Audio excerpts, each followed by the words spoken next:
that's kind of her bread and butter, and then she's also going to mix in a fastball and an off-speed. Out of McLean, Virginia, as you mentioned, just a sophomore, very, very highly touted recruit coming into this Cowgirl program. There's strike one.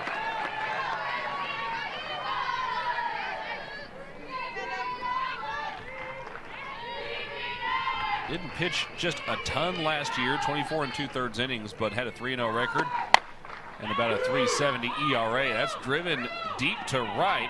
It got out, but it was foul. It's a long strike two to Presley Pylon. Pylon does have one home run this year. The Bears have not hit one this weekend.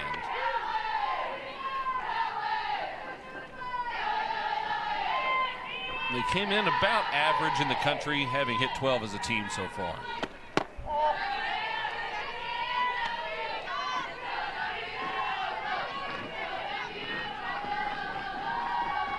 The Bears came in and got it done Friday night to take the 1-0 series lead, and it seemed like that gave Coach Moore and the entire squad some confidence.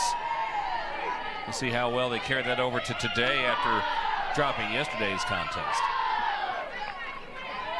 Yeah, and Baylor was able to put up 5 runs yesterday, so I'm sure Coach Moore looking to keep his offense going into this game, especially facing Katie Coots, someone that they have experience hitting off of yesterday. There's that drop ball scooped up by Davis. Makes the play, one away.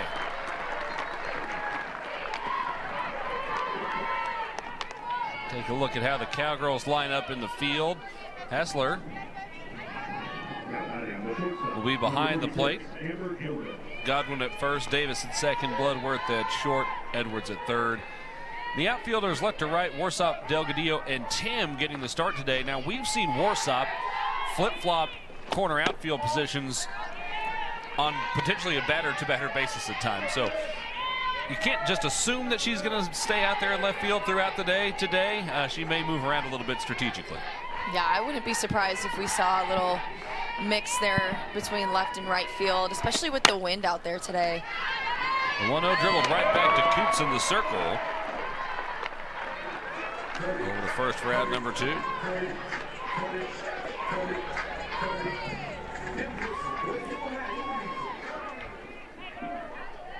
Coots was ranked the number 6 recruit in the country by Softball America. Top 15 by extra innings softball as well. 2-time Virginia Gatorade Player of the Year.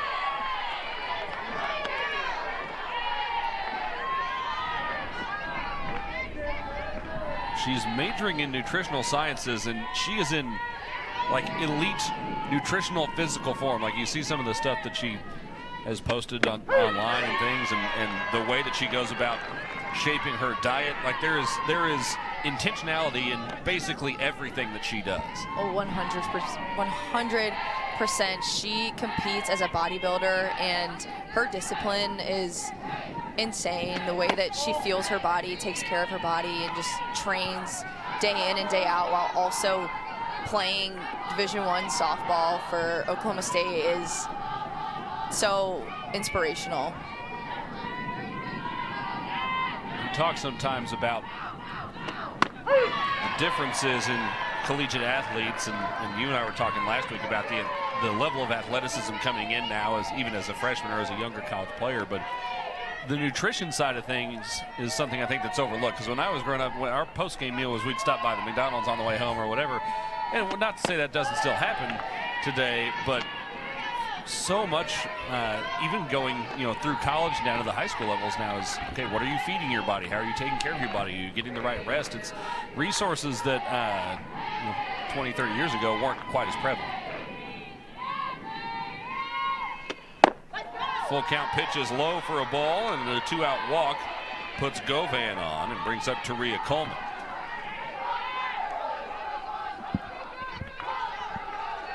That is already the 5th walk of the weekend drawn by Govan. I was going to say, Shaylin Govan walking again. Is anyone surprised by that? She has such a good eye at the plate, is not giving these pitchers anything.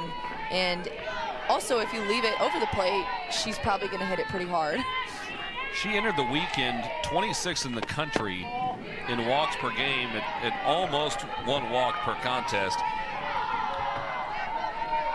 She's already had 2 walks in each of the first 2 games and 1 to lead things off here today. And it's not as if, as a ground ball evens the count at 1-1 to Coleman. You know, certainly she is a disciplined hitter. She doesn't chase out of the zone, but at the same time, she is such a good hitter. I think teams are not willing to challenge her quite as much, especially in a situation like that. You got 2 outs, nobody on. Don't let her hit a solo home run. Pitch around her a little bit. And she's disciplined enough to leave that stuff alone. Yeah, definitely. I feel like you never want to let the, standout hitter that can hit for power, is so good, has so much experience. Like, you don't want to let her beat you. You want to make the rest of the team step up and do what they need to do. And if they can continuously beat your pitcher, then I guess that's the way it is. But you're right. They just continue to pitch around Shaylin Govin, and she's taking her walks and getting on base.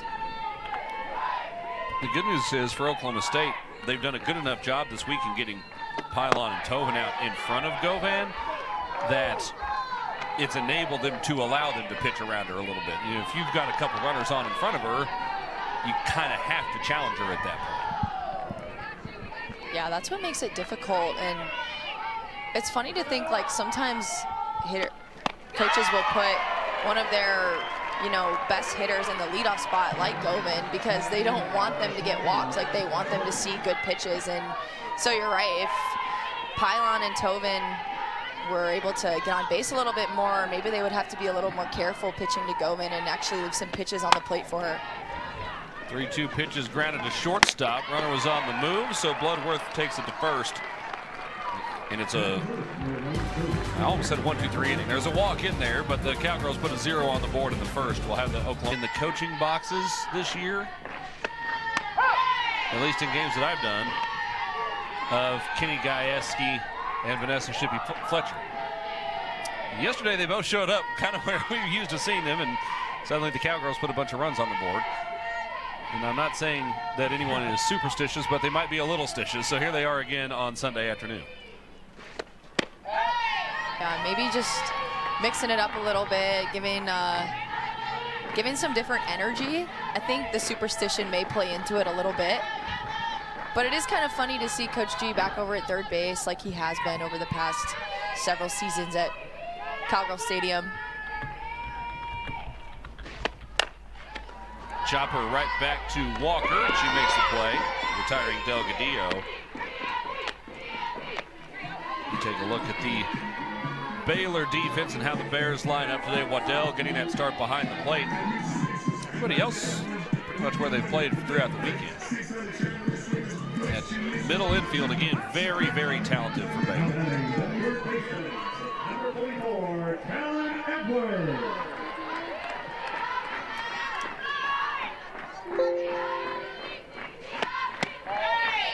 Edwards had a big 2 RBI double yesterday. Works ahead in the count here.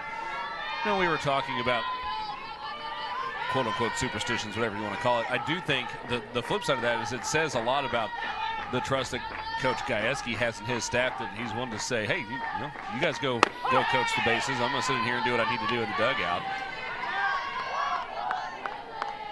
It's a staff that seems to be very well-rounded and work well together. Of course, a couple of former Cowgirl players on the pitching staff now, and Shippey, Fletcher, and Everly. Edwards lifts it to left. The wind is going to hold that up, and Dawson makes the grab 2 away.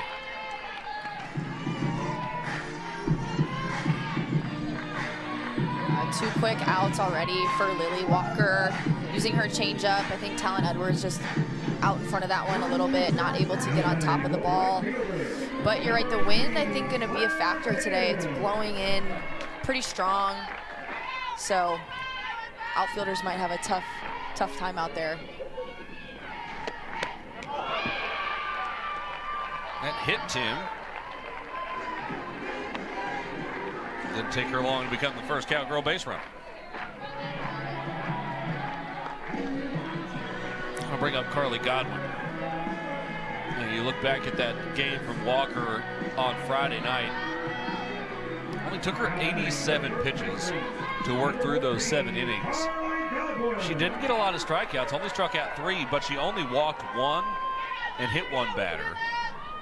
And she was able to keep the Cowgirls off balance enough to avoid giving up any runs.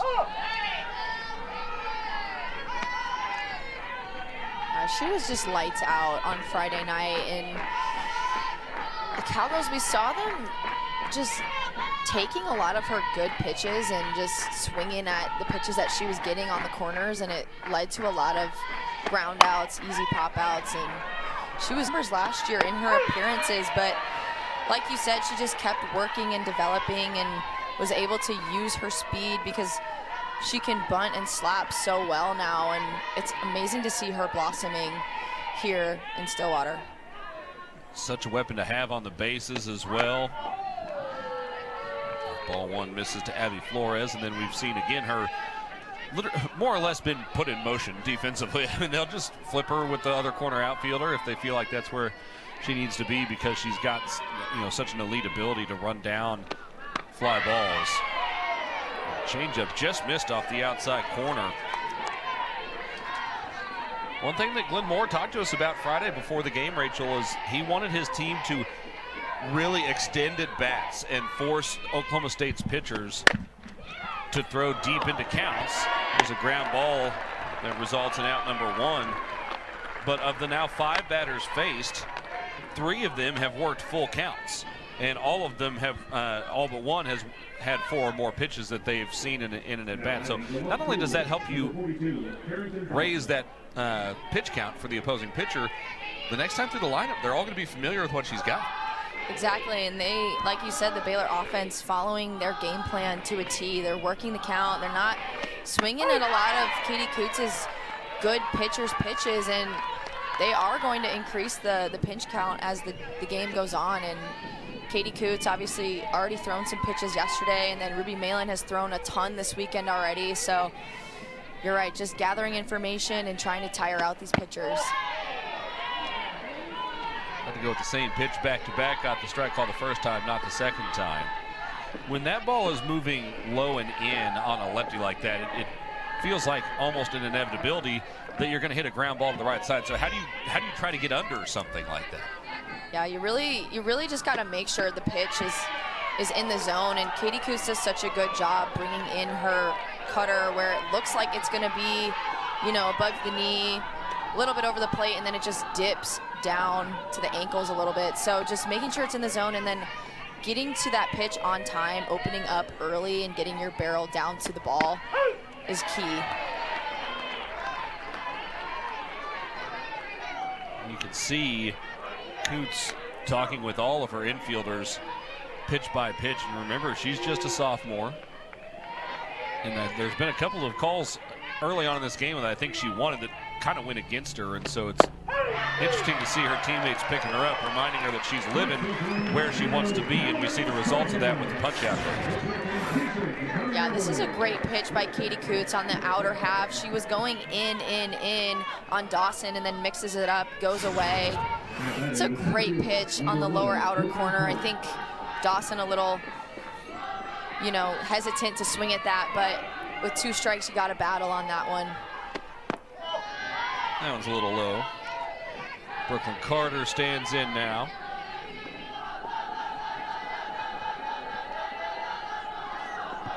Struggled a little bit this series. Wide batting stance. She's almost all the way from the back of the box to the front of the box. Not sure if that might help you get down to one of those drop balls that's down around the knees. No, I was just thinking that, like, sometimes when you're going against a pitcher that is using the lower half of the zone, I personally, when I was hitting, I would try to lower my stance a little bit so it gives me a better chance to get my barrel up under the ball.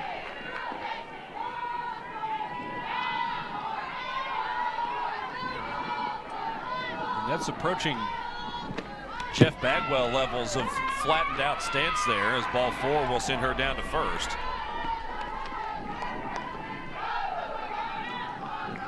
For for those youngsters watching, that was a baseball player in the 90s and 2000s. I know that seems like a long time ago now. To be honest, I'm not familiar. I was just gonna go along with it. I appreciate the support.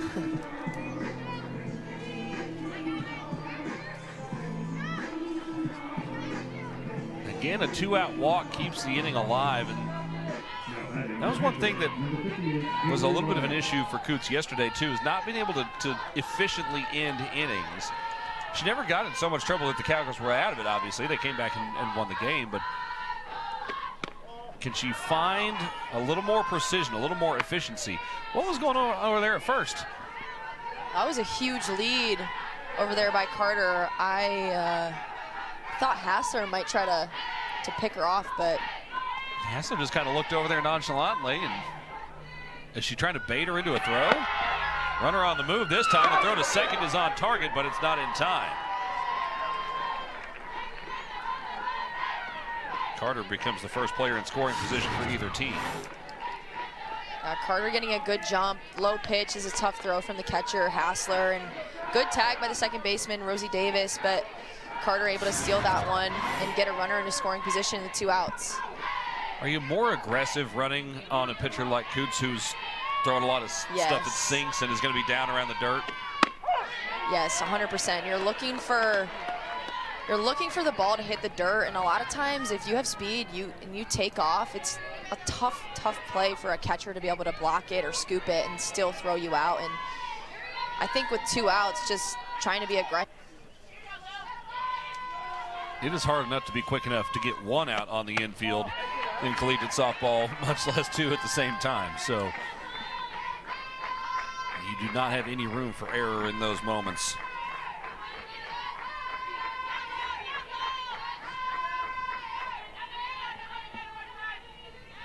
Bloodworth having a decent series so far. Trying to add to it here, takes ball 1.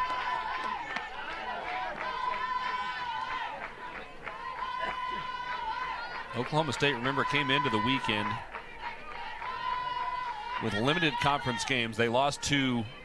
Well, they didn't lose the games. They were unable to play 2 games last weekend against Houston.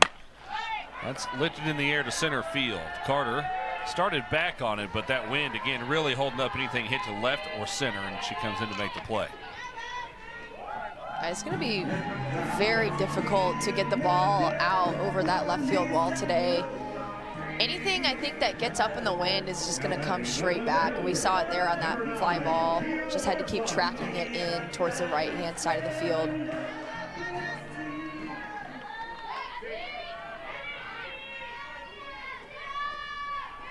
Tia Warsop, you saw her year-over-year improvement. Looking to continue to build on that here. Dual citizen of the United States and the UK. Blown away for a ball. And it's not as if her numbers were poor last year, but her average is way up there, north of 400 this year. On-base percentage coming into the weekend of .500 was top 10 in the Big 12. Dribble to the right side. She'll be tagged by Govan, 2 away.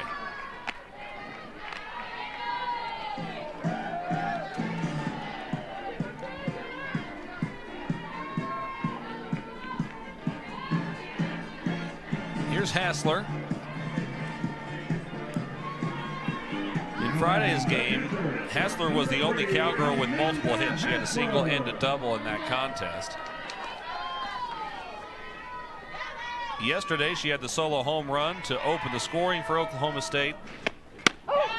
Drove in a run with a walk the next inning and then scored. And then also drove in a run with a sac fly in the 5th. So she drove in 3, scored 2 yesterday. She's been very productive this series, swinging it very well. Seems like every time she puts her bat on the ball, she hits the ball so hard. Hits that one hard, a 2-hopper at the shortstop. Tobin didn't get it cleanly. And Hassler's in there safely. That middle infield had not committed an error this series. They picked up their first of the weekend there. Yeah, I feel bad. I think we may have jinxed him a little bit in the beginning of the inning. Tovin not able to handle that one. I think it had some weird spin on it. Looked like it kind of came up on her. And again, I think a hard hit ball off the bat of Hassler, just making it difficult on the defense. Here's Michaela Wark. Tipped that one back out of play.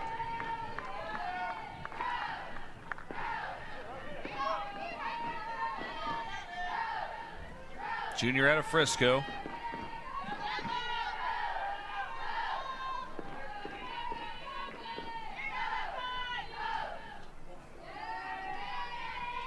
Six home runs this year leads the team for Wark. That is low. Hassler on the move, and she slides in head first with the stolen bag.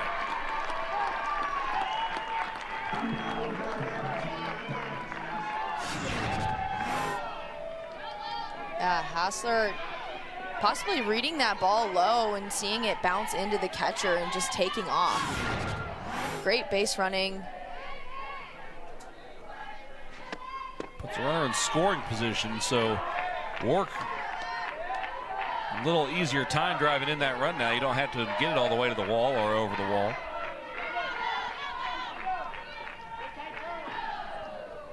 The Cowgirls have not scored first in either of the two previous games in this series. A chance to do that here as ball three misses low and away. And the lineup got shuffled around a little bit, so you've got Wark, who's been batting cleanup, hitting 8th, and then Davis, who's been in the 3 spot, hitting 9th here. So this actually has worked out very conveniently for Kenny Gajewski. You've got two very strong hitters in these 2 spots with a runner on and 2 outs. Texas Tech, they've already played Oklahoma State this weekend. Those are a couple of the teams that were slated to be in the top half of the conference. So kind of hoping to boost up that record in the back half of the conference season. There's a good pitch on the outside corner. It's strike 2 to Walkendorf. Oh, didn't Baylor, the last time they made a super regional, didn't they start like 1-7 or something in league play? Yeah. You know, they have a little bit of a history of bouncing back strong after less than ideal starts to conference play. Yeah, it was 1-8 they went last year and went over to Lafayette and won that regional, and then played Florida in the super regional, almost beat them to go to the World Series. They totally bounced back after that 1-8 start in Big 12 play. Katie Coots trying to keep them at bay here in the top of the 3rd. Neither team has a hit yet. But again, Baylor has made Coots work. She threw 20 pitches in the 1st and 18 in the 2nd. Gets the swing and a miss here, though. That's strikeout number 3 for Katie Coots.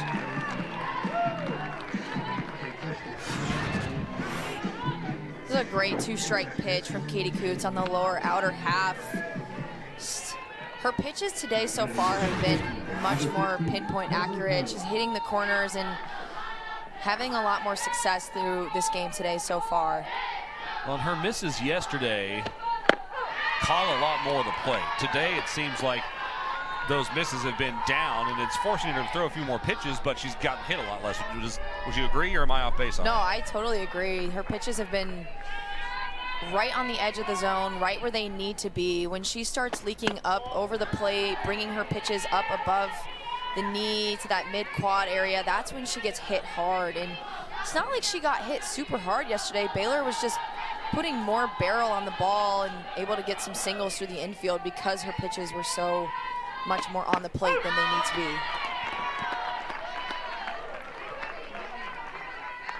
Ahead in the count 1-2 against Pylon here at the top of the order, who grounded out to second base to lead off the game.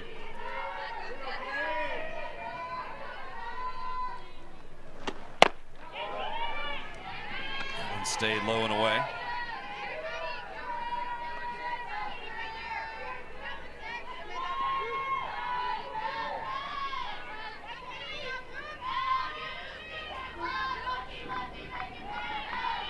Pylon way up in the box here, grounds another one to Davis at second. 2 down. And to further back up that point we were talking about a moment ago, Rachel, through 2 2/3 yesterday, Katie Coots had not allowed a home run, but had allowed 6 hits. She has not allowed a hit through 2 2/3 today. Nice job on her part, kind of bouncing back and being ready to go for this one. Yeah, Coach G always says it's always about the response, and you know, you're allowed to have a bad outing, you're allowed to miss some pitches over the middle, because yesterday her offense picked her up, but today coming out way more strong, giving her offense some time to find their feet and just being super competitive today so far. It was really that second time through the lineup yesterday that Oklahoma State got the bats going offensively, and they're going to be in a similar spot when we return for the next inning. That's lobbed, and Davis able to get back out into shallow right field and make the grab. Not an easy play for Rosie Davis. Still.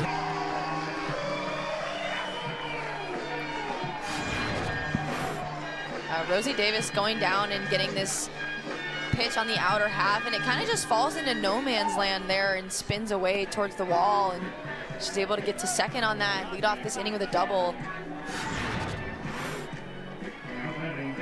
You know, Oklahoma State did not strike out the first time through the lineup, so they're putting the ball in play. Sometimes you just need one to fall in somewhere, maybe catch a little bit of a break to get the momentum going. Good bunt laid down by Delgadillo. The throw to first is just in time. Coleman, the third baseman, made a nice play to come up and get it. But the Cowgirls have a runner on third with only 1 out. Yeah, it's always nice when your 9-hole can start up the inning with a double, and then leadoff hitter comes up, super good bunter, able to move her over, already have a runner on third base with only 1 out. Talon Edwards went 2 for 4 and drove in a couple yesterday. She's got a big opportunity here in a scoreless ball game. Ball 1 is low and in. And Talon's been swinging it pretty well this weekend. On Friday, she had 2 really solid hit balls to the second baseman, Pylon, and if she could get something like that to the right side of the field on the ground in this situation, that'd be ideal for trying to score. Dribbles that one out right in front of home plate, and unfortunately for Oklahoma State, Davis unable to advance on that one. Bit of a swinging bunt. Edwards is retired, 2 away.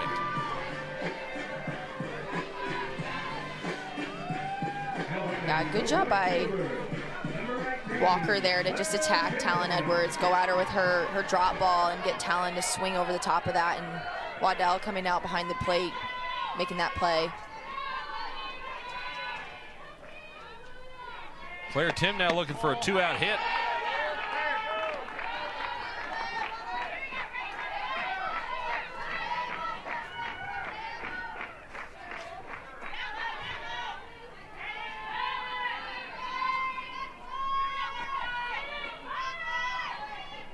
Tim was hit by a pitch her first time up.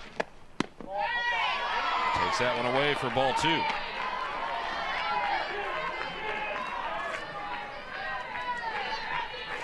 And we've seen this lineup obviously a little mixed up today. Claire Tim, who had played the past 2 games and then, or hadn't started the past 2 games, and then coming in today in the 3-hole. And I think Coach G just trying to play to the strengths of his hitter in this situation. Claire Tim, a very good opposite field hitter, very good at taking outside pitches into that left center field gap. So, you know, just looking at Lily Walker and what she's trying to do, trying to go to the outside half of the plate against these lefties and saying, hey, I think Claire Tim would have a good shot. There is a ton of real estate in left center field. The left fielder, Dawson, is kind of hugging the line a little bit. And Walker is staying away from Tim here. All 4 pitches have been either towards that outer third or off the plate away entirely.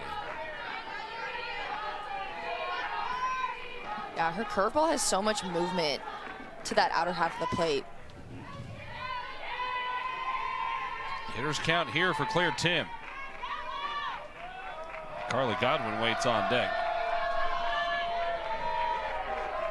For Tim here, I think you probably anticipated getting a pitch to hit.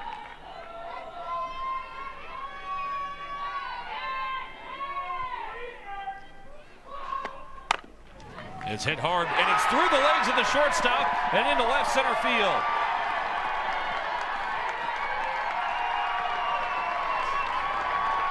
Claire Tim comes through with the hard hit ground ball.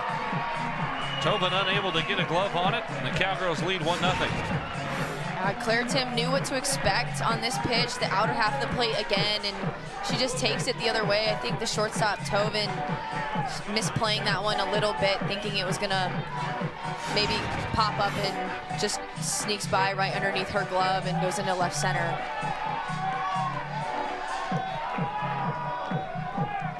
Time called here. This may be more of a pep talk for the infield than a conversation with Walker. That's exactly what it was. Coach Moore with a few quick words and then right back towards the dugout. And again, that's not something that they're used to seeing from Tobin. That's her second error of the game. Yeah, not something that she's used to doing, is making errors, especially two in one game. And then in that situation with 2 outs, you know, you really want that out. But Claire Tim did hit that ball pretty hard. It's a tough play. It's just like to have that one back if you're Baylor. Changeup is up and away, and now Carly Godwin has a chance to make it a multi-run inning. 1 for 2 with a couple of walks yesterday.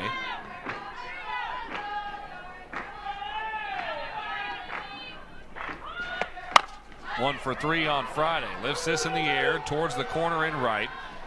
This season is just flying by. Yeah. Like, we have been in conference play for a few weeks now, and the postseason tournaments coming up and regionals, super regionals all coming up. It's just crazy how quickly it all goes.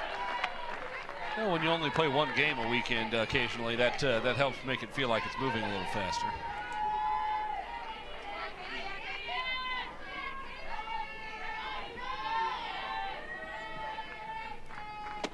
It's fouled back to the net for strike 2.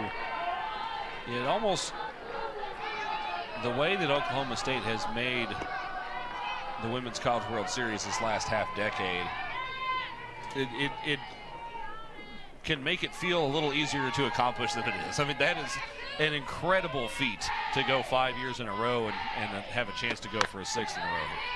Yeah, it's such a hard thing to do, to be one of the last 8 teams standing, and that's just become the standard here in Stillwater. And Coach G is every year they expect to go to Oklahoma City and play for the championship.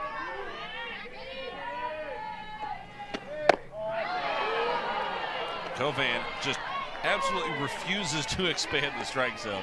That is a 2-strike pitch that started in the zone and broke away, and she acted like she knew it was coming.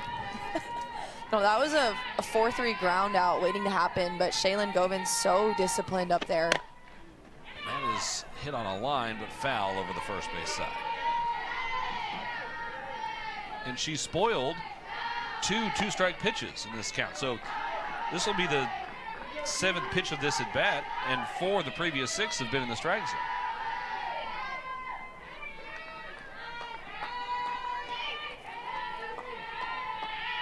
Govan just refuses to go quietly. Shot right at Godwin, and she gloves it. She threw it into center field after she gloved it, but she gloved it. Made the important part of the play first, I suppose. Yeah, Govan knew she was getting pitched on that lower outer half and just goes down and gets that ball. And Carly Godwin in the perfect spot to make that catch. If that ball's a foot to the left, a foot to the right, like, that's getting into right field. That's an easy single. Just Govan is such an elite hitter. It's so fun to watch her work the count and just put the barrel on the ball consistently. Yeah, if you're Coach Moore, you'll take that at bat 10 times out of 10. I mean, she saw a bunch of pitches, fouled off a couple that she didn't like with 2 strikes, and then hit an absolute rocket. And sometimes those just happen to get caught. I mean, that is an at bat that if you can get those kinds of at bats up and down the lineup, you're going to have a lot of success. 1-0 misses low for ball 2 to Taria Coleman.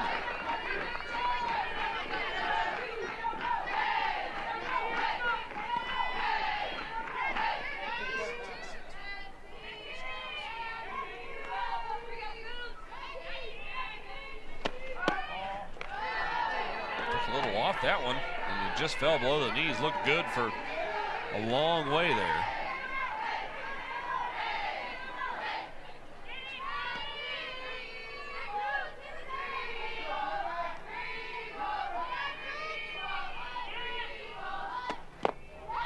Nice low for ball 4.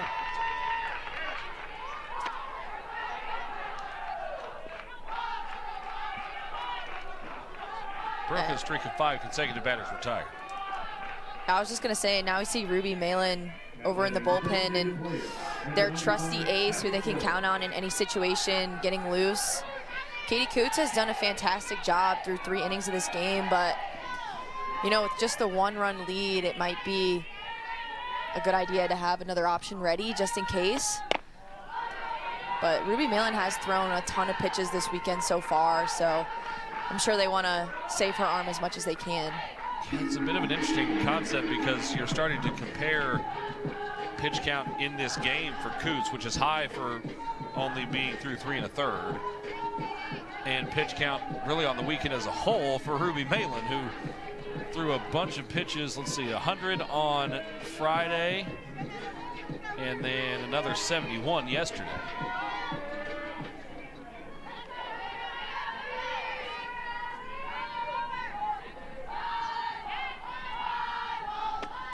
One-0, grounded back up the middle, could be 2. Step on the bag for 1, quick throw. Moat off the bat of Megan Bloodworth, and Tobin able to make the catch that time. Got tripped up afterwards, but I mean, that was on a frozen rope at her. Yeah, Bloodworth jumping on the first pitch she sees and driving it over to Tobin, who makes a good play. Stepped on her own foot. That couldn't have felt good. Good piece of hitting there. She's laughing it off. Yeah, can't be mad about that swing if you're Megan Bloodworth. A super hard hit ball, and shortstop made a good play on it. And those are the types of plays we've come to get used to seeing Tobin make over at shortstop. Yeah, and kind of going back to that stolen bases conversation, just Tia Warsup, another huge piece of increasing those numbers with her starts this year. She's already gotten up to 12, and just the speed and athleticism of the lineup is completely different than we've seen in seasons past from Oklahoma State.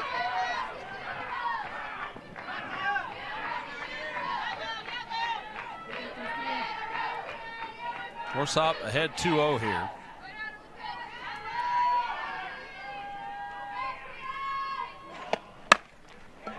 Puts a little air underneath that one and flings that into center field for a base hit.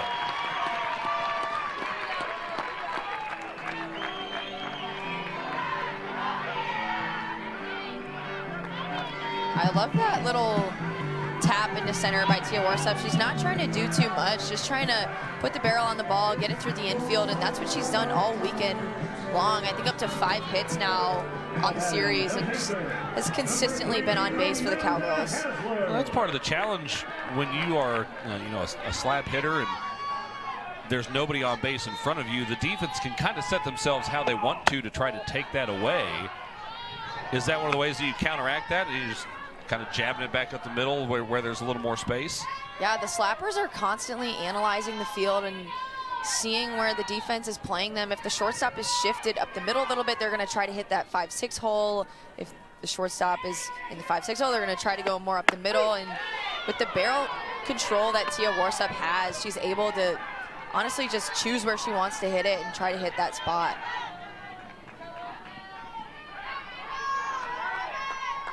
It would be none surprising to see Warsup try to take second base at some point in this at-bat.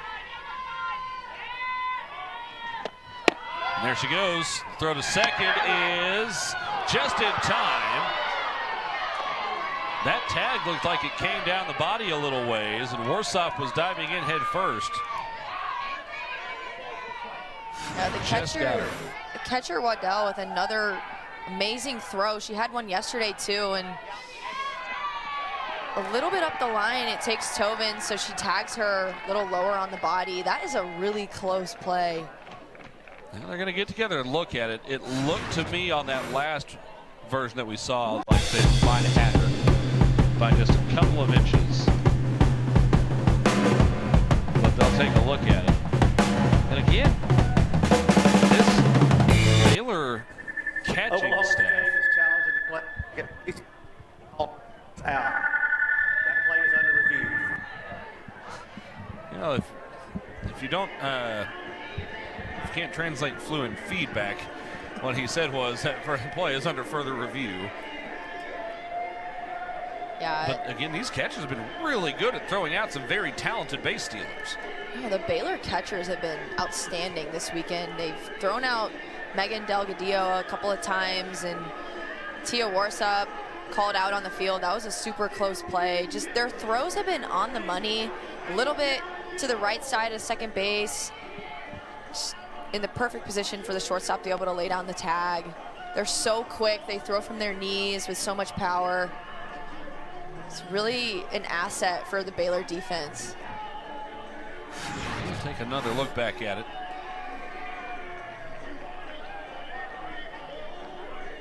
That is an incredibly quick tag from Tobin, and I think that's what made the difference. Yeah, I think she got her. Nice Remember, call by that Tobin player is, out there. what, 4 minutes removed from cleaning herself, catching that line drive, able to get over to the bag and slap that tag down really quickly. Because, yeah, the throw certainly plays a part in that, but when you've got that kind of athleticism back up the middle and you can get a tag down that quickly, that's huge also. Definitely. And as a catcher, it gives you so much confidence to just kind of let it loose down to second base. Here comes the announcement. After review, the call on the field is upheld. Runner is out.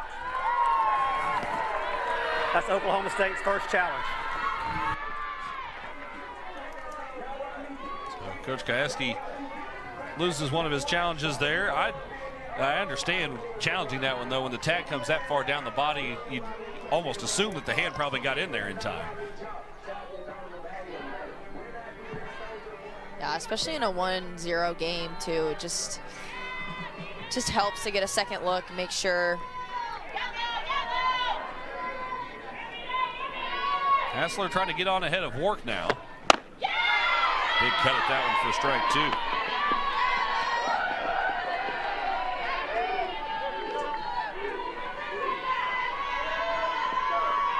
Only 2 hits in the game so far. The Cowgirls have both of them.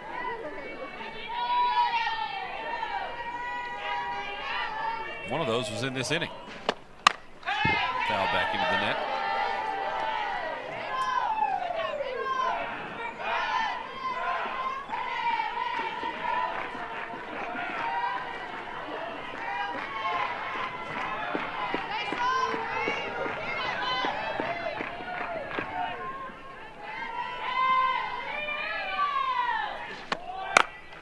That's ripped to left and down for a base hit.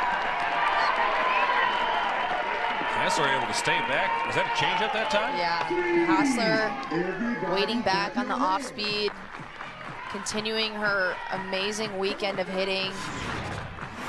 Love how she just keeps her hands back on this changeup and doesn't go until it's over the plate. And able to drive that through the 5-6 hole into left field.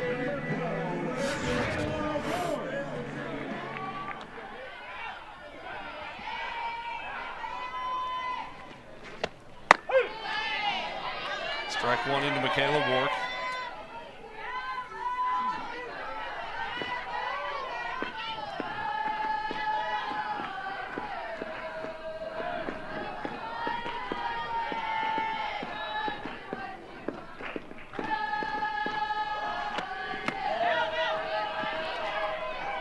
Away for ball two. Hassler does have a stolen base in this game after she reached on an error in the second.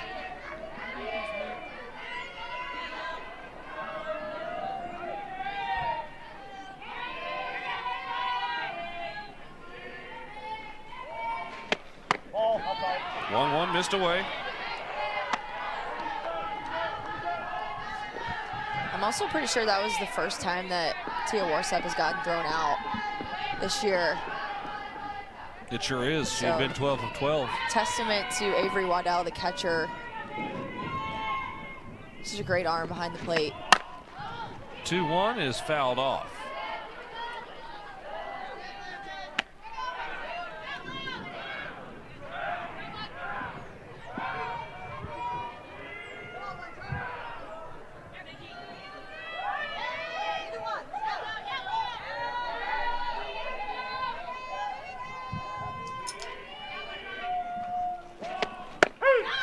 2 is in there for a strike.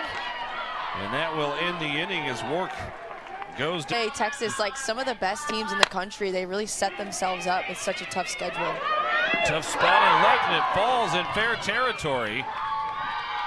Hathoot, who had just entered the game in left field, was charging, and Bloodworth was going back, but neither could quite get to it. And it's a leadoff double for Baylor. Big opportunity here. It looks like this ball, once again, kind of in no man's land down the left field line. Maybe not a ton of communication between the shortstop and left fielder, Rachel Hathoot, but it's a tough play, kind of just in between. I think a play that Coach G would like his team to make, though, most times. And maybe the wind playing a bit of a factor on that one, bringing the ball in a little bit. But Baylor with a leadoff double with no outs and in a good spot to try to get a run on the board this inning. Both Eberle and Gajewski out of the dugout here, and I think we are going to have a pitching change. Definitely, and we see Brooklyn Carter squaring around a bunt, trying to make something happen, get the base runner over to third. Whiffed at the bunt attempt that time. Malin's got a really good rise ball. Knowing that they want to bunt here, do you throw that, see if you can't get her to hit it up in the air? Yeah, that is the ideal situation for the defense. If they can get Carter to pop up a bunt and just get that easy out right now without even having to throw the ball to first base and allow Dawson to get over to third, that would be ideal. But now with 2 strikes, Carter gonna have to try to fight and put something into play. A little surprised to see her swinging at that last one. Here's the 2-2. That is hit on a line and through into right field for a base knock. Bobbled in right, but thrown back in. Here comes the runner to the plate. The throw home is not in time. She just got in there.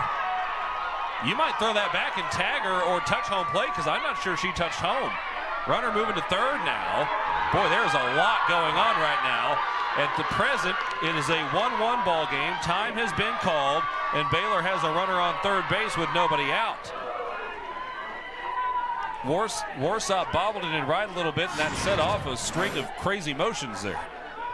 Carter taking this ball into right field, and the base runner Dawson had to pause because it was on the line, but taking advantage of some lax defense there and stealing that base. That is amazing base running by Baylor and Dawson to take that risk, knowing the ball was going into second base instead of paying attention to the runner on third. And it looked like from that angle that Dawson did just get the hand down on the dish. And all of a sudden, Baylor with a massive opportunity here in the top of the 5th inning. Now in a tied game with a runner on third and nobody out. Yeah, because Carter also took that base from second to third while Oklahoma State was trying to figure out if Dawson stepped on home or tagged home, and she was taking advantage, getting an extra 60 feet. It was really good base running by Baylor. I love the aggressiveness. Really heads up play.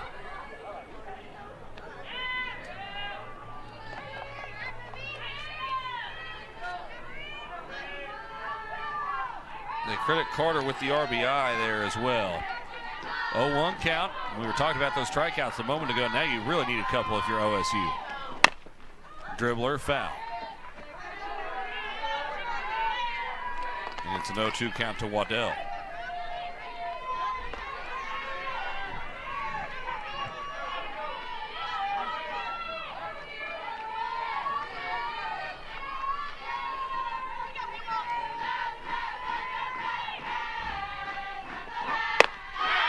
And there's the strikeout, 1 away here in the 5th.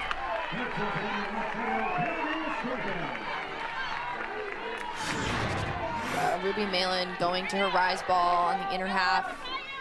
Just way out of the zone, but getting Waddell to swing and miss. Great 2-strike pitch. And the response by Malin in this situation, so important to be able to bounce back and get the strikeout after all that craziness that just happened on the defense.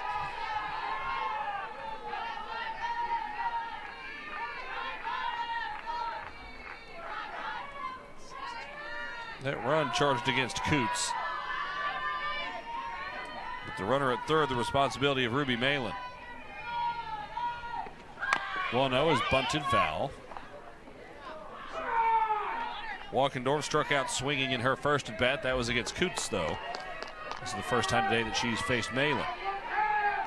And Coach Moore trying to get the short game going a little bit with that squeeze attempt. We saw the runner on third, Carter, nearly at home plate by the time that ball was picked up by the catcher. Swinging this time, and it's caught in the air by Edwards.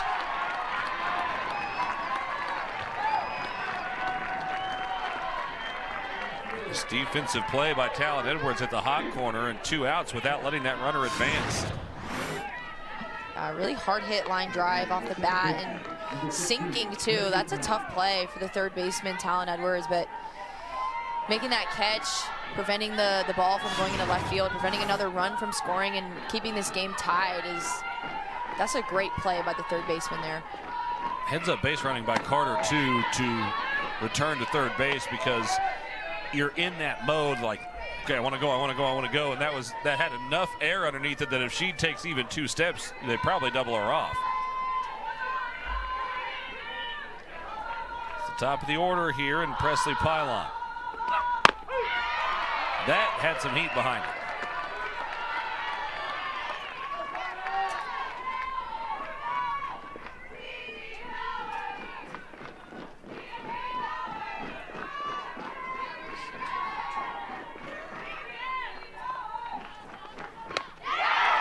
Rise ball was way up there. Pylon went after it. Now there's a run down at third. Did she get around the tag? She did.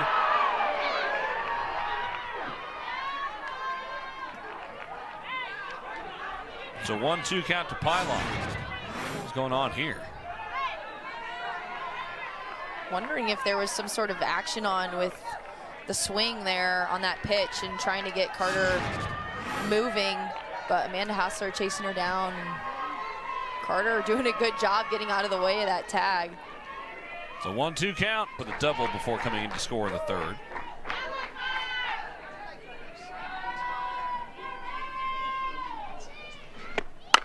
That is hit hard towards the right field corner, over the head of Walkendorf, and it bounces off the wall. Carter making a nice effort to come over and get the carom and hold Davis to a double. Boy, she had a bloop double that just fell in the right spot in the third. That one, there was nothing bloopy about it. Rosie absolutely barrels this pitch up, knowing she's getting pitched away, lets the ball travel, takes it opposite field. Great piece of hitting by Rosie Davis and leading off another inning with a double. She is giving her offense a great opportunity to score in the bottom of the 5th. We will have Vandewater running here.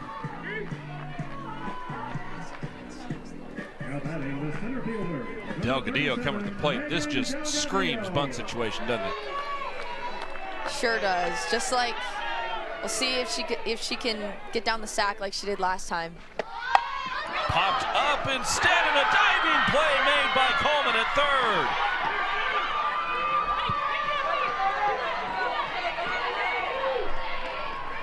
Wow, that was a super athletic play by the third baseman, Taria Coleman.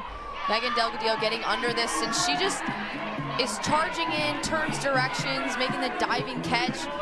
What a huge play by the third baseman to kind of stall the momentum of the Oklahoma State offense a little bit. It is not hard to get your momentum to turn 90 degrees like Coleman just did. It's not easy, rather. That was an impressive play. Strike one in there to Talon Edwards. Now for Oklahoma State, you got to recalibrate a little bit because you were expecting to have runner on third with 1 out. You still have 2 chances to knock her in because she's in scoring position already. That is ripped but foul over the right side. How about some of the bounce back defensive plays we're seeing here? Coleman with the big one in this inning to make the situation a little better for Baylor. And again, in the top half of the third, the Cowgirls got out of a tough situation defensively. Defense showing up today, picking their pitchers up a little bit, and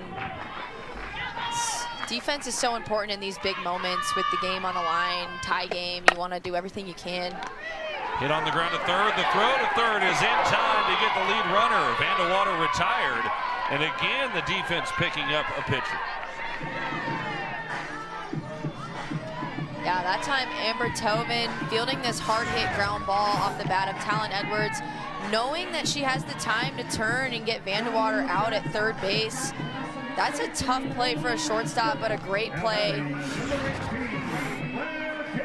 I feel like the base runner Tara Vandewater was trying to be a little too aggressive there. Maybe should have just taken a good lead and waited to make Tovin throw that ball over to first base, try to get the more difficult out at first base.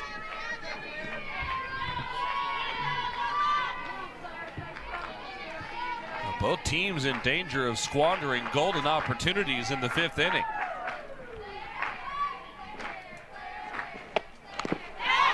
Ten out in front, evens the count at 1-1.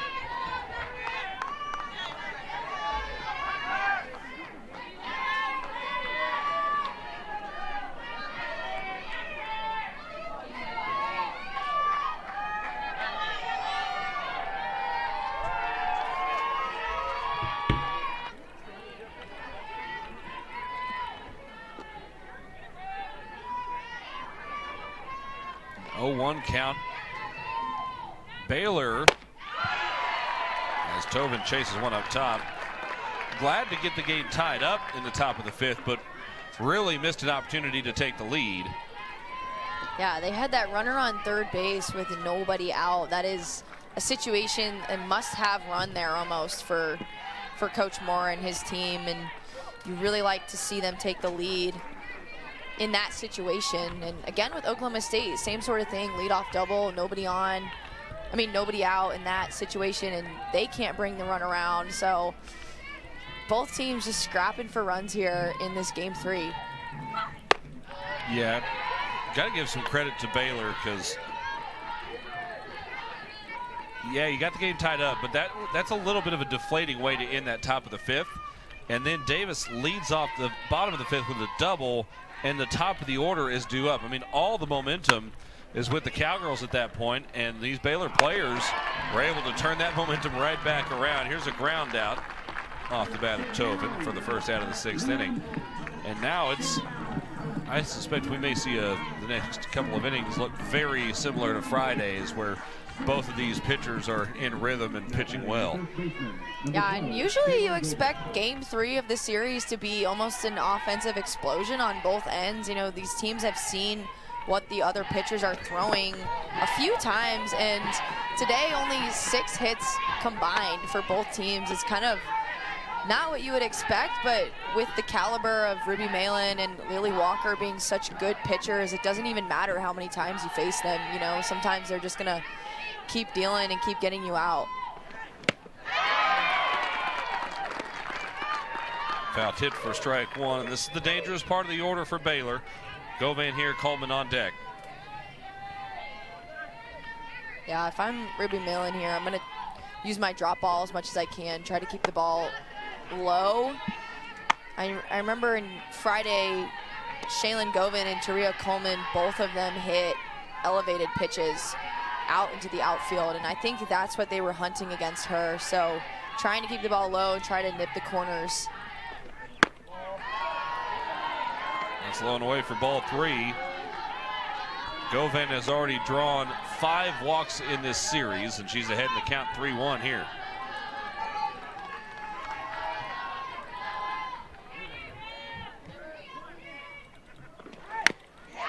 Tips this one away.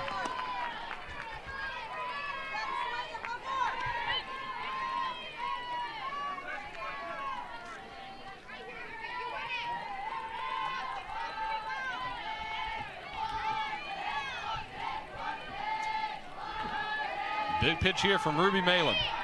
Nice job keeping the Cowgirls at bay for a second time this series. She's given up a total of 1 run in nearly 2 full innings in the circle.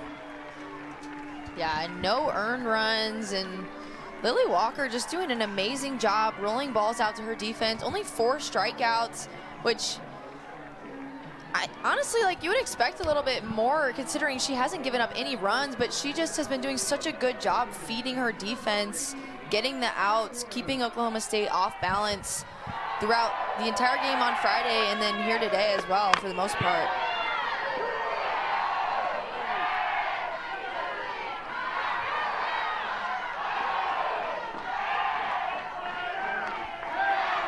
One of the big things that Walker has done so well all season is not walk batters, ironically. Only 17 walks on the season, is second fewest on the team, even though she's far and away got the most innings pitched on the team. So just that one walk on the weekend, she gets a called strike on the outside corner here for an 0-2 count. Yeah, I love the way she just trusts her stuff and throws it to the corners of the plate, doesn't leave a lot over the middle, and also keeps her walk numbers down. Like, you never want to give teams like Oklahoma State. There's a dribbler out in front. The throw down to first is in time to get Carly Godwin. Had her out in front on the check swing. Yeah, Lily Walker there just keeping Oklahoma State off balance. Carly Godwin kind of second guessing her swing on that, doing a little check swing and creating an easy out for the Baylor defense. But Lily Walker just keeping the batters off the bases. You don't want to give an offense like Oklahoma State anything for free. You don't want to give them free bases, and she has done an amazing job today limiting those. Bloodworth with a big hack there.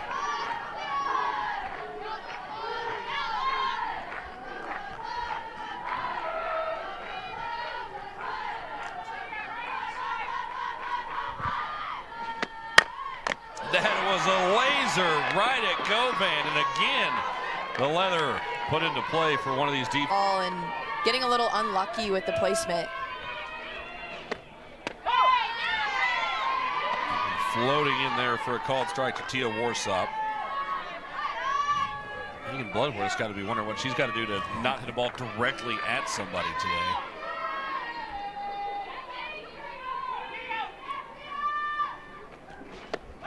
Oh, 1 is bunted foul. Yeah, those are always tough days when you're squaring up the ball and you're feeling good, seeing it, and hitting the ball hard just right at people. And as a hitter, it can be a little discouraging, but you just gotta stay confident, keep doing what you're doing, because the more that you're barreling pitches up and hitting balls hard, the better the chances are of those balls dropping in. 0-2 count. Slowing away.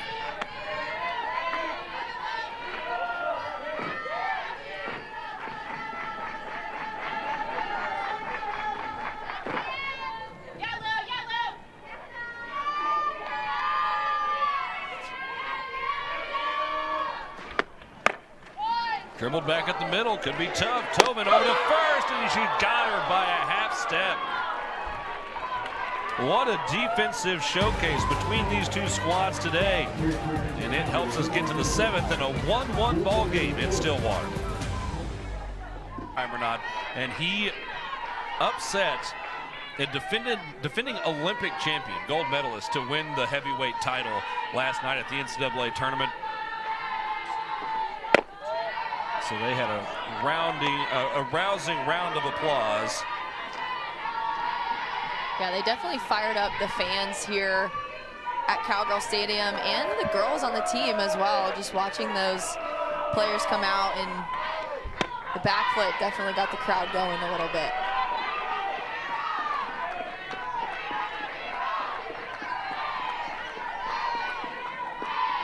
We'll see if the Cowgirls can build off of that energy. Flores leading things off. She's 0 for 2. Takes a strike.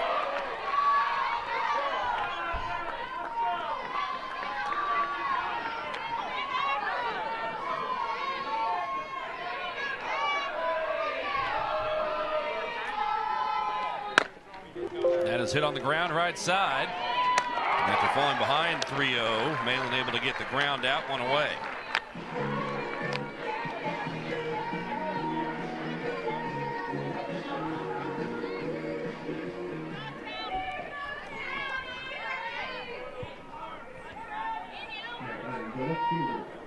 to Carrington Dawson. Brings up Dawson. She had the double to let off the fifth, came in to score the lone run of the game so far for Baylor. Takes ball one inside.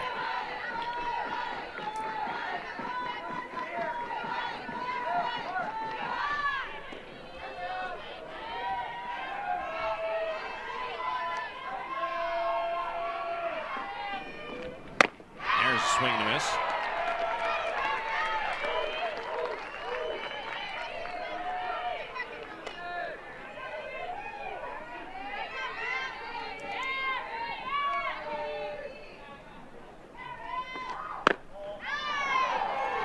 Outside, 2-1 count.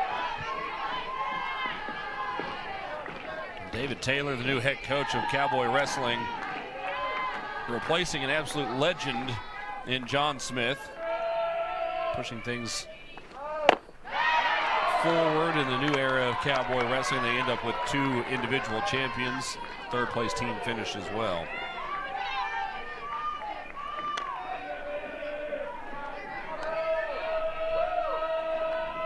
2-2. That's grounded right side. Davis knocks that one down and can't get it there in time. Dawson winning the race over to the first base bag. I would be somewhat interested in another look at that. It was a lot closer on the replay than I thought it was in real time. Well, Malin's already gotten 2 ground balls to the middle infield in this inning. Can she get another one? They scored that an error, by the way. Yeah, Rosie just picked that ball up so fast, too. I thought they were still going to have the out at 1, but the speed of Dawson getting on the line was too much. That is foul tipped for a strike 2. And frankly, Davis had that played well. I mean, she was in front of it. Looked like it just took a bad hop, came up and hit her.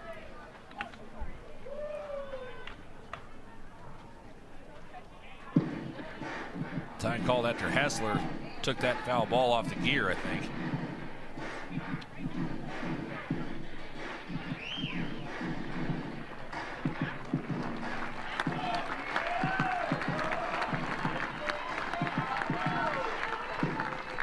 The zone, and she's able to get the swinging strikeout.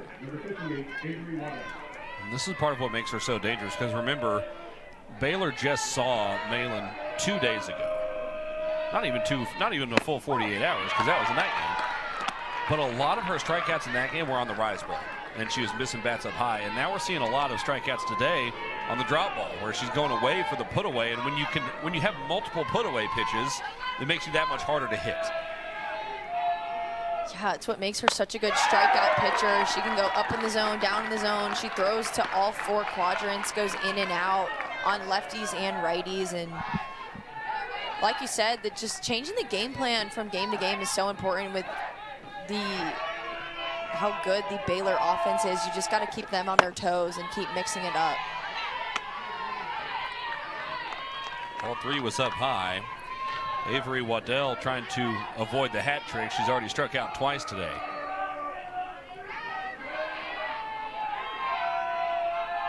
Here's the 1-2. Hassler, who's been arguably the hottest hitter this weekend, is leading off this inning. And then Michaela Wark and Rosie Davis, who had been hitting in the cleanup and 3 spots respectively, they're due up next in the 8 and 9 spots. There's a ball lifted to right.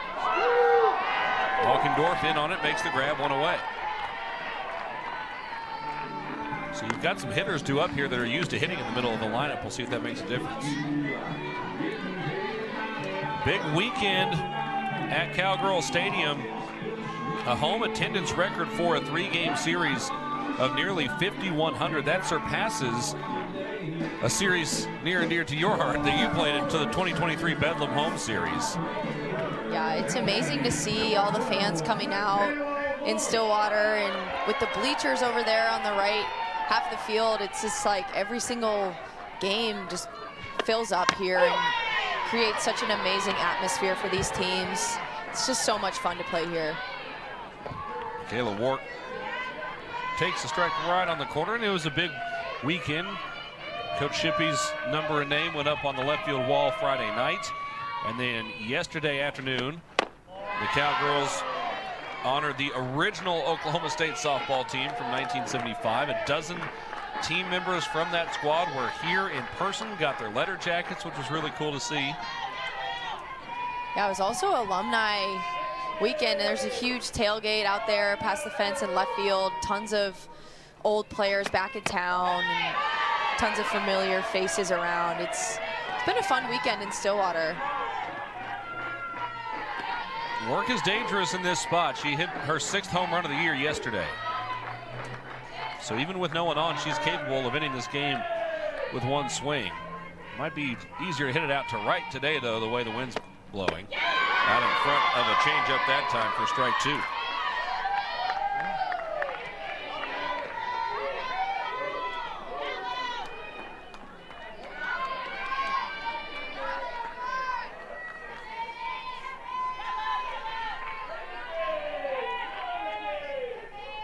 Here's the 2-2.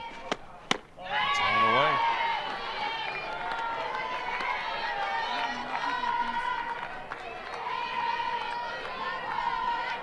I'm sure Oklahoma State would love to get a base runner on for Rosie Davis, who's had 2 doubles in this game so far. So seeing the ball well off Walker. Got her out in front of another off-speed pitch. Walked down on strikes. 2 strikeouts does Walker all afternoon. They're both against Michaela Wark. That is 6 consecutive batters retired by Lily Walker. That's hit hard through the left side for a knock. Rosie Davis 3 for 3 now in the game. Yeah, and shout out to Rosie Davis, who went 0 for 3 against Walker on Friday night and making the adjustment, going 3 for 3 today, 2 doubles, base hit there on the left side of the field. She's kind of been doing it all. Had 2 hits out to right field and able to turn on that one, take it out to left. She's having a great game.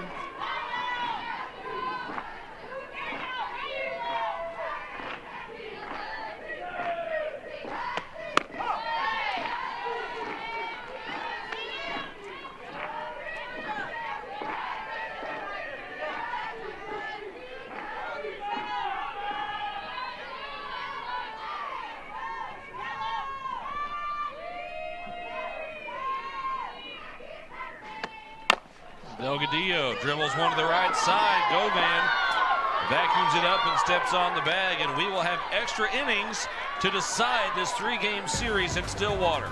1-1 as we head to the 8th.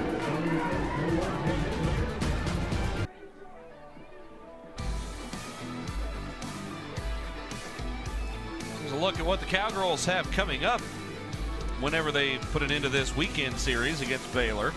They will step out of conference play for a little while, take a trip down to the southeast and take on some of the Georgia folks, and Penn State going to travel down there as well. And then it's out west to Arizona and Arizona State, so there are a lot of travel miles coming up for the Cowgirls. The Cowgirls are going to be on the road for a bit, taking on Georgia, another ranked opponent during their bye weekend, just keeping up with that tough schedule. And then Arizona State and Arizona, new to the Big 12. It's going to be fun to see how they compete against them.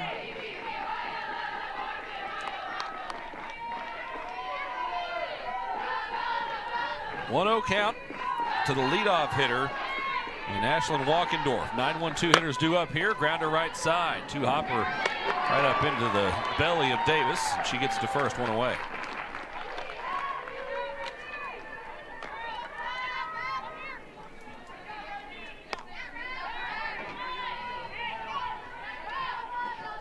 Now batting the second baseman, number 16, Presley Thomas.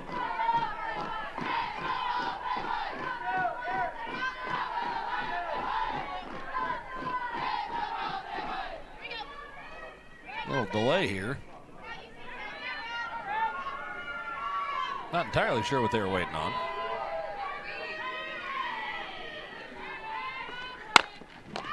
That's hit hard on the ground, and Edwards knocked it down but couldn't get it cleanly.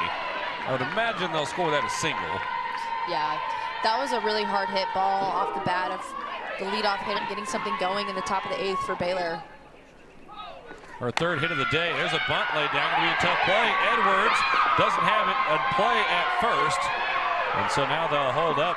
Runners on 1st and 2nd with only 1 out here in the top of the 8th for Baylor. This is a great bunt by the shortstop, Amber Tobin, who Coach Moore said was one of their best short gamers, and there she goes again, moving her feet on that bunt. Perfectly placed in between third and the pitcher, and just a tough play for a defense. She's also very quick getting down the line, so good bunt by Tobin, and now Baylor looks like they're threatening here with 2 runners on and only 1 out. Malin is at the 50 pitch mark in this game. She threw 100 Friday and 77 yesterday, so that has her up in the 220 range if my math is correct. Quick math. Quick math is not good math usually for me. Also, slow math is not good math usually for me.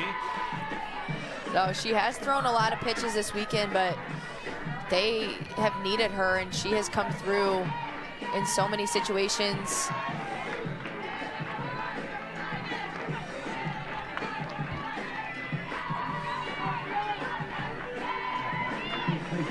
Baylor trying to find a way to dig deep.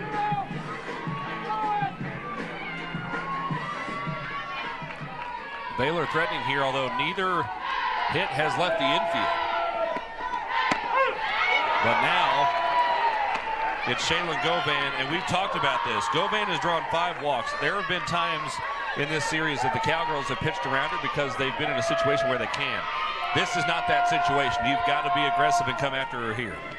Yeah, got to be aggressive, but also super careful. Anything over the heart of the plate, Shaylin Govan is going to just hit hard somewhere. And so Ruby Malin trying to nip the corners here, try to get Shaylin Govan to ground out. It's a liner right at shortstop, and they double up at second. Bloodworth makes the grab. Back in Stillwater, heading to the bottom of the 8th inning, and look at the efficiency from Lily Walker today in the circle for Baylor. Lily Walker in the bottom of the 8th, only up to 83 pitches. She has been fantastic, so efficient, just hitting all corners of the zone, doing a great job keeping the Cowgirls off balance.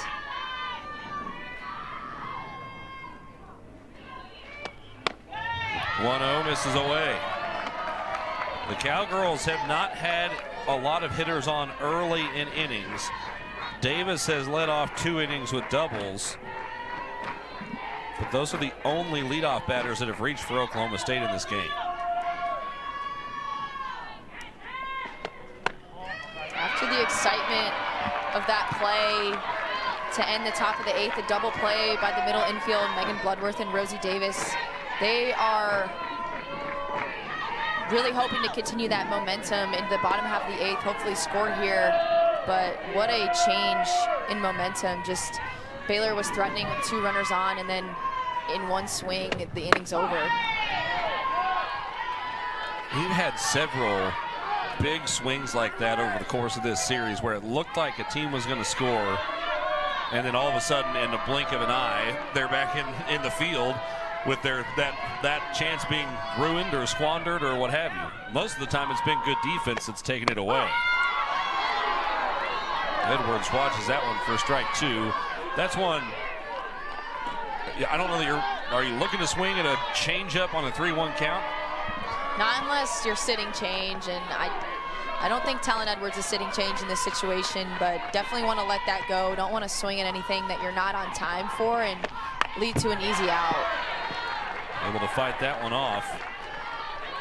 2 strikes, completely different though. If you get a changeup and it's in the zone, you got to do your best to fight that off and try to get another pitch, or at least just hit it hard and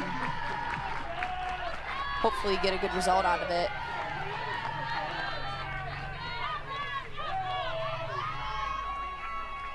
(3-2) on its way. Another changeup. It's hit hard on the ground. Scooped up by Pylon. 1 away.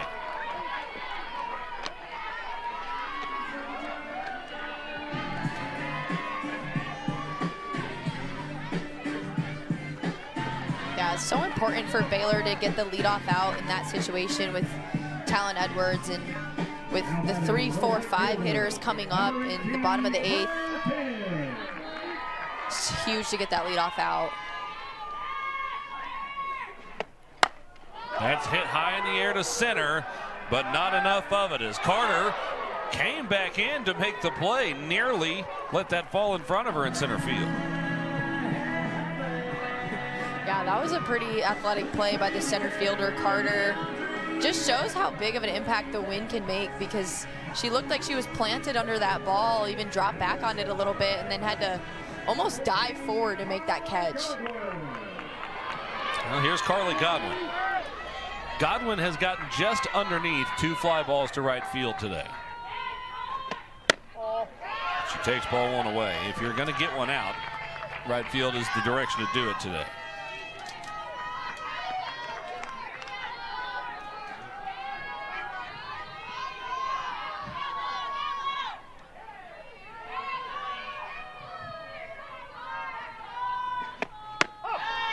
That would hit the outside corner for a strike.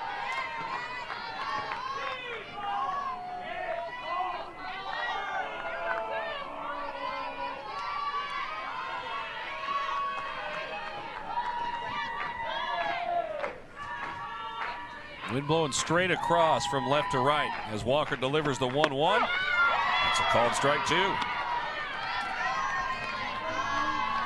It's hard to remember many pitches that she's left over the middle of the plate today. No, she has not done that, and has made it very difficult on the Oklahoma State hitters. Just keeps hitting the corners and throwing her stuff and spinning it well. She's been fantastic this weekend. Grounder left side, Tobin gets it.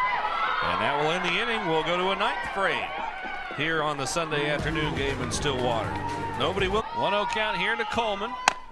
Chopper left side. Edwards kind of waited long enough for that first bout of spin to come off the ball, because when that first hit the dirt, I think it was going straight left. By the time it took a second hop, she was able to get it cleanly and get it to first.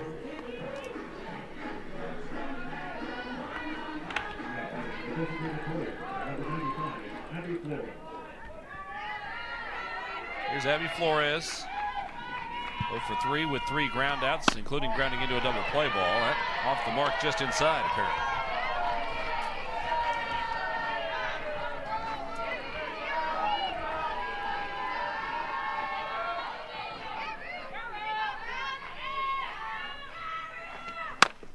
That is lined right back to Malin. She makes the grab.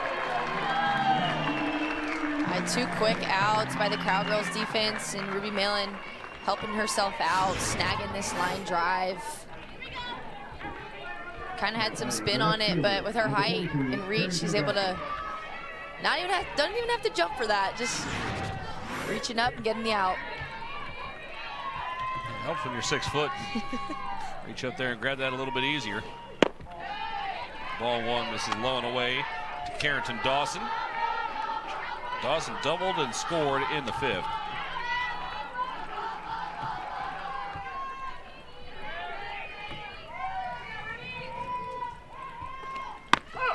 One-0 is in there for strike.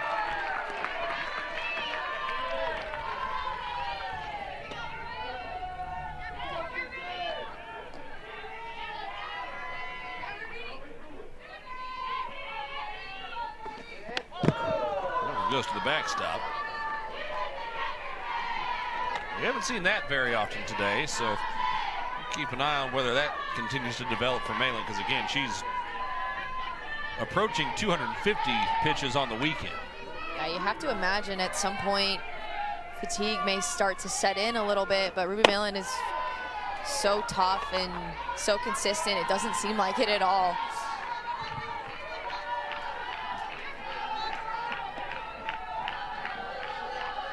Fatigue setting in for me, and all I've done is sit in this box all weekend. Pretty good looking 3-1, but Dean below the zone for ball 4, and a 2-out walk brings up Brooklyn Carter. Carter has driven in the only run of the day for Baylor. She's 1 for 2, also drew a walk and scored a base in the 2nd.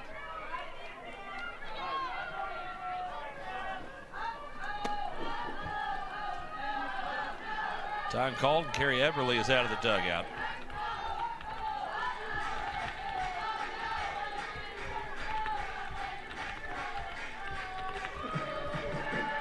Probably just checking in on Ruby, making sure that she's feeling okay. Like we've said, she's thrown a ton of pitches this weekend, and she just wants the ball. She wants to be the one in control and wants to give her offense an opportunity to win this game. I got to think, when you're already an All-American and you're transferring into Oklahoma State, it's to pitch and be in moments like this where the game is on the line and where you have a chance to get your team to the finish line. Now, she can't score any runs for the offense, at least in the current position that she's playing. You never know, we may see her pinch hit at some point in here, but that is lifted in the air to center field, right at Delgadillo. She gloves it for out number 3. Bears scoreless in the ninth for the home half. Cowgirls did not hit a home run on Friday. They hit 2 yesterday, but have not hit one today either. Yeah, and I don't even think that they would have had one regardless of the wind. It's been a lot of ground outs, a lot of line outs. Megan Bloodworth up to bat had 2 super hard hit balls, so Oklahoma State in a good position. That is torched down the left field line, and it is caught in the corner by Dawson. Bloodworth gets a pat on the helmet from her first base coach, Vanessa Shippey. Megan Bloodworth cannot buy a base hit today. Oh, another just hard hit ball off the bat of Bloodworth. She turns on this pitch, and the left fielder making a great catch out there, but another great at bat for the shortstop Bloodworth. Just an unlucky day.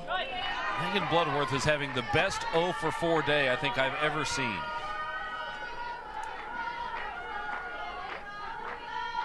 Tia Warsop will try to get something going. Now, you'd love to get her speed on the bases and put some pressure on Walker and company. Takes a strike down the middle.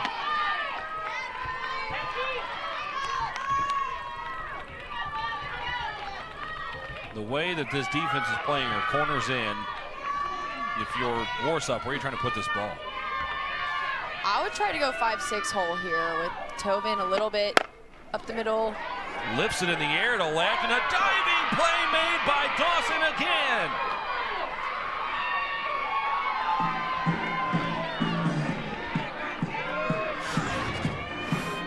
Dawson out in left field, putting on a clinic out there. This ball drifting towards the line, running in, making the diving stop.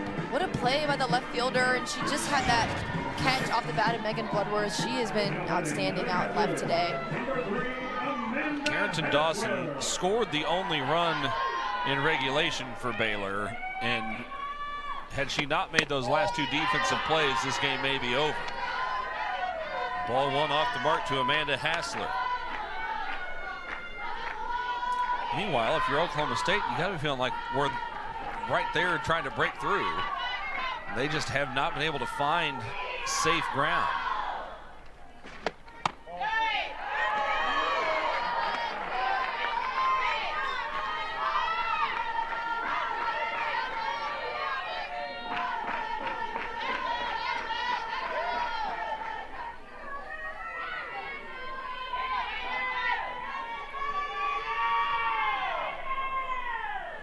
To Hassler.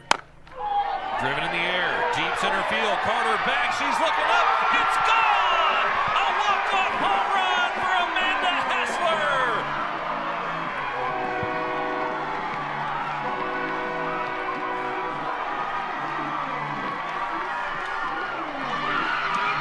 Amanda Hassler calling game on this swing. She gets absolutely all of that pitch, driving it out into center field, and Hassler was the only player with multiple hits in the game for Oklahoma State on Friday. Yesterday, she drove in 3 runs, which was a team high, and today she hits the walk-off blast. What a weekend for the Cowgirl catcher. what a weekend for Hassler. The home run yesterday, the walk-off home run today, just standout player for Oklahoma State this weekend, showing up and getting it done at the plate.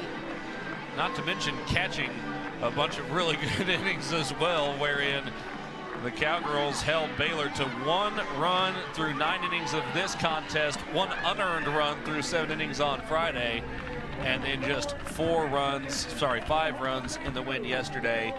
that was a weekend in which Baylor won the opener Friday, and the Cowgirls really had to kind of just buckle down and find a way to win the series, and Baylor didn't make it easy on them in any way, shape, or form. Not at all. We knew today was going to be a battle between these teams. Didn't know we were going to have an extra inning thriller like today, but huge credit to Lily Walker and the Baylor team. They played so well this weekend, and Oklahoma State just able to barely get it done on Game 3. Hassler ends the game and ends the series. A hard-fought series between these two teams all weekend long. It's been a lot of fun. Big thank you to Rachel Becker alongside for helping spell all this out and solve some of the chaos that happened. We even had backflips going on in the field today, but it's a Cowgirl winner as Hassler walks it off in the bottom of the ninth. Thanks for tuning in this afternoon to the Big 12 on ESPN.